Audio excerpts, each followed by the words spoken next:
Salut, c'est Mathieu, le blog Transformation Physique, un blog pour ceux qui veulent encore muscler et en bonne santé.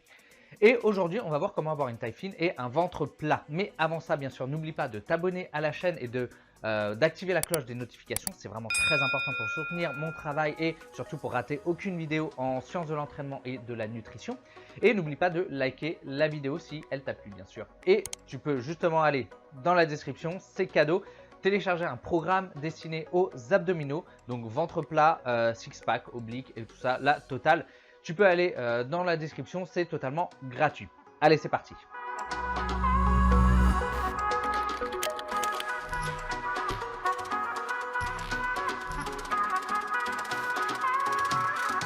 L'objectif du ventre plat, c'est un objectif qui est vraiment partagé par énormément de monde, notamment beaucoup par les femmes. Et il y a même des challenges, des challenges ventre plat avec du gainage tous les jours, etc. Déjà, avant de chercher à avoir un ventre plat, il faut déjà savoir pourquoi notre ventre n'est pas plat. Et pourquoi? Là, il y a différentes raisons à ça. Peut-être que déjà, tu as du bide parce que tu as du gras. Et sincèrement, faire du gainage, alors c'est bien de faire du gainage parce que ça te fait brûler un peu de calories, ça te fait bouger un petit peu, donc c'est mieux que de rien faire. Mais c'est pas le gainage qui va faire que tu vas avoir un ventre plat si tu as du gras en fait. Il faut déjà du coup chasser cette graisse sous-cutanée, donc la graisse que tu as sous la peau, pour ensuite espérer pouvoir avoir un ventre plat et des abdos apparents. Si c'est ton cas, je te conseille plutôt que de faire des séances interminables de gainage, de plutôt surveiller ton alimentation, faire du sport, une activité physique en général, quelque chose qui te plaît, et de chercher du coup à perdre cette masse grasse excédentaire. Et tu as différentes vidéos sur la chaîne que tu peux aller voir pour t'aider dans cet objectif. Peut-être que tu as un ventre aussi gonflé tout simplement par rapport à ce que tu as mangé la veille. Peut-être que tu as énormément mangé et donc que tu as un ventre distendu parce que tu as tes intestins qui sont juste remplis. Et dans ce cas-là, c'est pas très grave, c'est qu'un état passager. Mais il y a aussi des conditions un peu particulières, des conditions médicales. Peut-être que tu prends des médicaments qui font que tu vas gonfler et il vaudrait mieux voir avec ton médecin ce que tu peux faire et comment régler ce problème. Maintenant, ce qui va nous intéresser, nous, ici, c'est la dernière raison, c'est-à-dire que lorsque tu as un transverse, on va y revenir juste après, qui est pas assez dynamique, qui est pas assez fort, et que tu as un peu tes organes qui poussent vers l'avant, et que ça te crée en fait un aspect de ventre gonflé, alors que tu n'as pas de problème digestif et tu n'as pas de problème de graisse. Dans ce cas-là, il va falloir que tu travailles le transverse. Alors le transverse, c'est un muscle profond qui est derrière en fait les abdominaux, donc il ne se voit pas. Et malheureusement, du fait qu'il ne se voit pas, eh bien, il est souvent délaissé par les pratiquants de musculation. Alors, il intervient aussi dans pas mal d'exercices qui nécessitent du gainage, notamment par exemple des squats ou des soulevés de terre. Mais il est intéressant quand même de le travailler spécifiquement pour pouvoir avoir cet effet de gainage.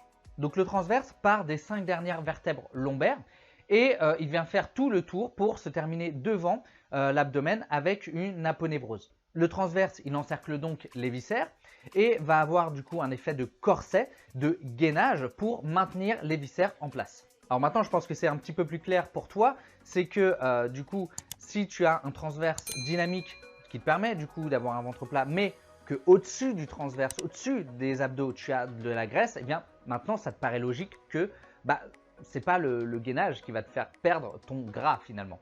Donc les challenges ventre plat, gainage, etc. c'est bien pour te faire bouger, mais le souci c'est que ça te vend un peu du mensonge parce que c'est pas ces challenges-là qui vont vraiment t'apporter des résultats là-dessus.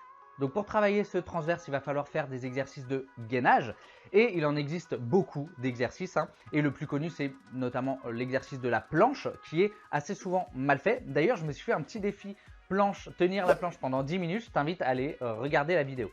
Pour faire une bonne planche, il faut déjà se mettre en position planche. Il faut faire une rétroversion du bassin, c'est très important.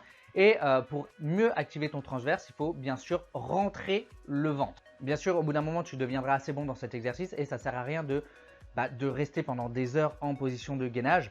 Et voilà, ma vidéo 10 minutes, c'est juste le défi, mais ça ne sert à rien de tenir 10 minutes en position de gainage, sauf si tu veux remporter le championnat du monde, mais accroche-toi parce que je crois qu'il doit être à plus de 8 heures ou 9 heures. Il va donc falloir que tu augmentes la difficulté de l'exercice pour le rendre de plus en plus dur et t'adapter du coup à cette nouvelle difficulté. Et tu peux soit rajouter du poids, soit avancer les coudes, et plus tu vas avancer les coudes et plus ce sera compliqué. Le transverse peut aussi être travaillé de façon dynamique. Moi, je te conseille de combiner les deux, d'avoir des exercices en statique et des exercices en dynamique. Et un exercice que j'aime bien, notamment, c'est l'AB wheel ou la roue à abdos. Moi, je l'appelle la roue de la torture parce que ça te défonce bien. Et ça te fait travailler l'ensemble de la sangle abdominale, en fait, l'AB wheel. Comme pour le gainage en planche, je te conseille d'avoir une rétroversion du bassin. Et bien sûr d'aller à ton rythme, ne va pas trop loin si c'est beaucoup trop dur pour toi, commence sur les genoux et après peut-être que tu auras le level master où tu arriveras à partir de debout sans jamais poser les genoux, mais franchement accroche-toi parce que là c'est vraiment très compliqué. Un dernier exercice pour travailler le transverse, alors bien sûr je t'en présente 3 ici mais il en existe des tas qui peuvent être très intéressants. Le dernier exercice c'est le stomach vacuum, c'est aussi une pose très célèbre en bodybuilding. Il consiste en fait à rentrer au maximum le ventre. C'est comme si tu allais aspirer ton nombril et que tu allais essayer de faire en sorte de plaquer ton nombril contre ta colonne vertébrale. Il faut bien sûr tenir cette position pendant plusieurs secondes et ensuite relâcher et recommencer. Et tu fais plusieurs répétitions et plusieurs séries. L'avantage de cet exercice, c'est qu'il peut être pratiqué tout au long de la journée, même quand tu es au bureau. Tu peux le faire debout, assis, à quatre pattes. C'est comme tu veux. Bon, bien sûr, au bureau, vaut mieux le faire assis pour ne pas éveiller les soupçons. Ce serait un peu bizarre de te foutre à quatre pattes et de faire ton stomach vacuum comme ça au milieu de ton open space ou de ton bureau. En introduction, je t'ai parlé aussi de la taille fine et en fait, tu n'as pas vraiment d'exercice pour affiner ton tour de taille. Il va dépendre de plusieurs choses déjà, comme on l'a vu, de la graisse. Plus tu vas avoir de graisse au niveau de la sangle abdominale, au niveau de ta taille, et bien plus tu vas avoir une taille importante. Ensuite, tu as un facteur très important qui est la génétique. Un tour de hanche qui est large, mécaniquement, ça entraîne souvent un tour de taille qui est plutôt large. Et inversement, quand tu as des hanches plutôt fines, tu vas avoir plus facilement un tour de taille qui va être plutôt fin. Il y a aussi un impact de la taille du buste et de la grosseur de la cage thoracique. Tout simplement parce que plus tu vas avoir une grosse cage thoracique et un buste court, eh bien plus tu auras mécaniquement un tour de taille qui va être important. Et inversement, plus tu vas avoir une cage thoracique fine et un buste long, et plus tu auras une taille fine. Ça s'explique par le fait qu'une grosse cage thoracique avec un buste court, eh bien, tu as peu de distance entre tes hanches et ta cage thoracique pour justement avoir un effet fin. Voilà, j'espère que cette vidéo t'a plu. Si c'est le cas, n'hésite pas à t'abonner à la chaîne, c'est très important, et à liker la vidéo. Et n'oublie pas bien sûr d'aller voir l'ebook dans la description. Et puis moi, je te dis à la prochaine pour une autre vidéo. Allez, salut!